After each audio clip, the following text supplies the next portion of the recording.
Татар Сарықташ ауылы, Сарықташ районы, Оренбур өлкәсе, Үзәк урамы. 1,5 ел элекме келіп мен мұнда видео түсірген едім. Қазір мен жаңадан қонақта.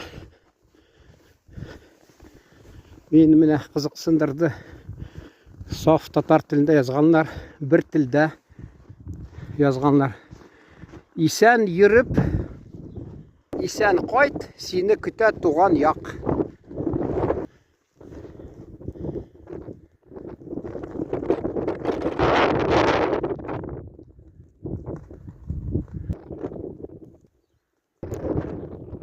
Саумы минем туған ауылым, син дип тибә минем йөрәгем.